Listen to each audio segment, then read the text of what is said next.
안녕하십니까. 오늘은 여러분과 함께 증여 후 보유 중인 자사주 소각과 관련한 중요한 세금 이슈를 심층적으로 다루는 시간을 갖겠습니다.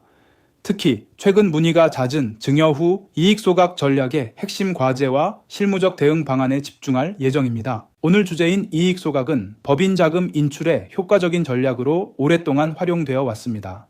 특히 배우자 증여 후 이익 소각은 증여재산 공제를 통해 증여세를 줄이고 배우자가 증여받은 주식의 가격을 취득가액으로 인정받아 세금 부담을 최소화하며 법인 자금을 인출할 수 있는 방법입니다. 하지만 그 과정에서 발생할 수 있는 상법 및 세법적 리스크 관리는 필수적입니다. 오늘 강의를 통해 여러분의 컨설팅 역량을 한층 더 강화하시기를 바랍니다. 저는 김수환 피플라이프 탑건사업단장입니다. 이익 소각 과정에서 세무당국이 중점적으로 보는 4가지 쟁점이 있습니다. 첫째, 증여와 양도 사이의 시간적 간격입니다. 소득세법 제97조의 2 개정에 따르면 배우자나 직계존비속으로부터 증여받은 주식을 1년 이내 양도할 경우 증여자의 취득가액을 기준으로 양도차익을 계산하게 되므로 증여 후 적어도 1년 이상의 기간을 두고 소각을 진행하는 것이 바람직합니다. 이 개정사항은 2025년 1월 1일부터 시행되었습니다. 둘째, 주식의 정확한 시가, 평가가 핵심입니다. 시가와 비슷한 수준으로 자기 주식을 매입하고 소각해야 하며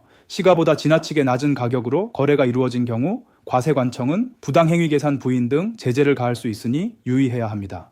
셋째, 당초 주주가 차명 주주가 아닌지 의심하는 경우가 많습니다. 특히 가족 간 증여 후 소각이 아닌 경우에는 주의가 필요합니다. 마지막으로 가장 핵심적인 부분은 소각 대금이 수증자에게 실질적으로 귀속되었음을 입증하는 것입니다. 소각 대금이 수증자에게 실질적으로 귀속되지 않고 우회하여 증여자에게 귀속되는 구조라면 과세당국은 이를 조세 회피 목적의 거래로 간주할 수 있습니다. 이 경우 수증자가 자산을 취득하거나 부채를 상환하는 등 자금 흐름을 명확히 소명해야 합니다.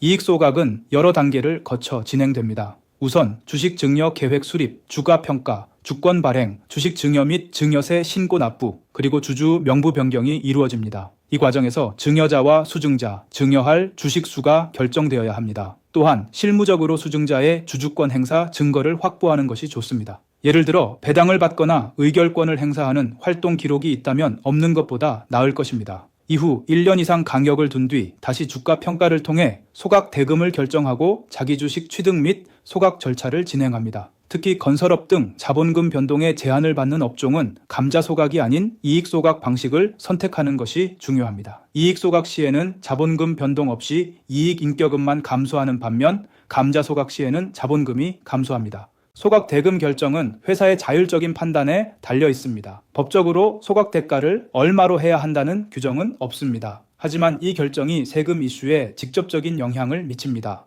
크게 2가지 문제가 발생할 수 있는데 첫째는 의제 배당입니다. 소각 대가가 주식의 취득가액보다 클 경우 그 차액에 대해 의제 배당으로 보아 소득세가 부과될 수 있습니다. 의제 배당으로 과세되는 경우 금융소득 분리과세 기준인 2천만 원을 초과하면 종합소득과세 표준에 포함되어 최고 49.5%의 세율이 적용될 수 있습니다. 둘째는 불균등 저가감자에 따른 이익의 증여 문제입니다. 시가보다 너무 낮은 가격으로 소각할 경우 소각에 참여하지 않은 주주에게 이익이 돌아가는 것으로 보아 증여세가 부과될 수 있습니다. 이 경우 최고 50%의 증여세가 발생할 수 있습니다. 따라서 소각 대가를 신중하게 결정하는 것이 중요합니다. 고가 감자와 달리 저가 감자는 증여세 문제가 발생할 수 있습니다. 특히 불균등 저가 감자는 소각에 참여하지 않은 다른 주주에게 이익이 귀속되는 것으로 보아 증여세가 부과될 수 있습니다.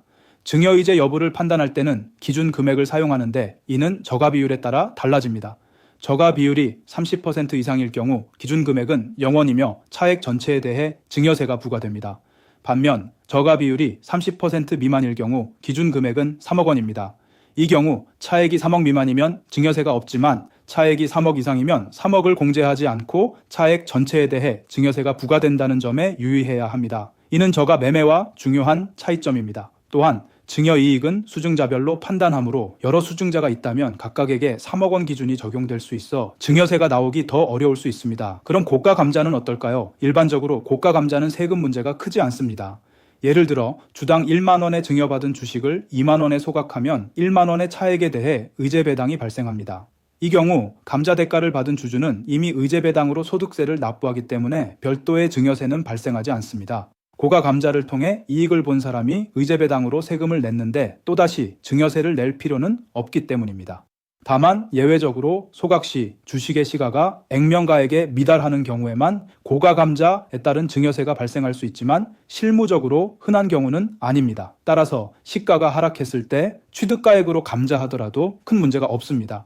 실제 사례를 통해 시가 변동이 소각대가 결정에 얼마나 중요한지 살펴보겠습니다. 예를 들어 배우자에게 주당 10만 원에 6천 주를 증여했는데 1년 후 소각시 시가가 주당 15만 원으로 상승했다고 가정해 봅시다.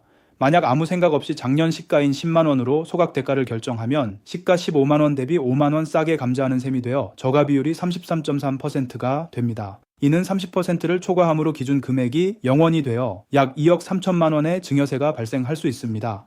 반대로 소각 대가를 10만 5,500원으로 조금만 올려 설정하면 저가 비율이 29.67%로 30% 미만이 됩니다. 이 경우 기준 금액 3억 원이 적용되어 증여세가 발생하지 않으며 대신 약 3,300만 원의 의제배당이 발생합니다. 몇천만 원 수준의 의제배당은 세금 부담이 비교적 적으므로 증여세가 나오는 것보다 훨씬 유리한 의사결정이 될 수 있습니다. 시가 상승폭이 아주 크지 않다면 대부분 의제배당 선에서 해결 가능합니다. 이익소각 후에는 꼼꼼한 세무관리가 필수적입니다. 만약 의제배당이 발생했다면 소각 결의일이 속하는 달의 다음 달 10일까지 배당 소득에 대한 원천 징수 및 신고 납부를 해야 합니다. 여기서 중요한 것은 의제배당은 돈을 준 날이 아닌 소각이나 감자를 결정한 날이 기준이 된다는 점입니다. 또한 감자에 따른 이익의 증여가 발생한 경우에는 소각 결의일이 속하는 달의 말일부터 3개월 이내에 증여세 신고 납부를 해야 합니다. 이 외에도 다음 연도 2월까지 배당 소득에 대한 지급 명세서를 제출하고 5월에는 의제배당이 금융소득 종합과세 대상이 되는 경우 종합소득세 신고를 해야 합니다. 이러한 절차를 놓치면 고객과 분쟁이 발생할 수 있으므로 컨설턴트의 적극적인 안내와 관리가 중요합니다.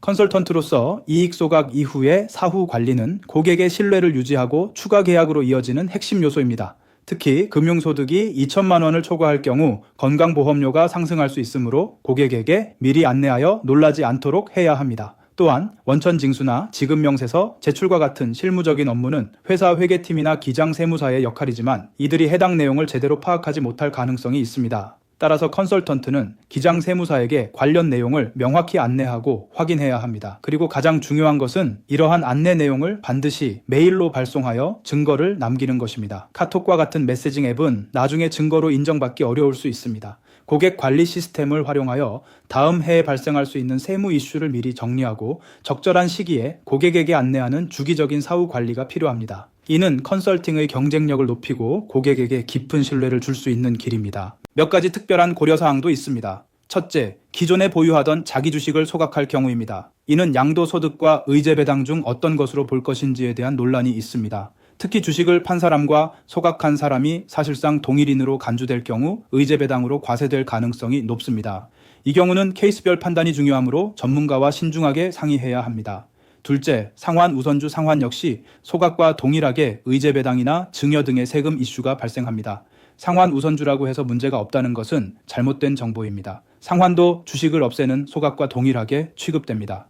마지막으로 이러한 복잡한 세금 이슈들을 고객에게 명확히 안내하고 관리하는 것이 컨설턴트의 중요한 경쟁력입니다. 세무사, 법무사, 변호사, 회계사 등 전문가 네트워크를 활용하여 꼼꼼한 컨설팅을 제공하고 디테일한 사후 관리를 통해 고객에게 신뢰를 주는 것이 중요합니다.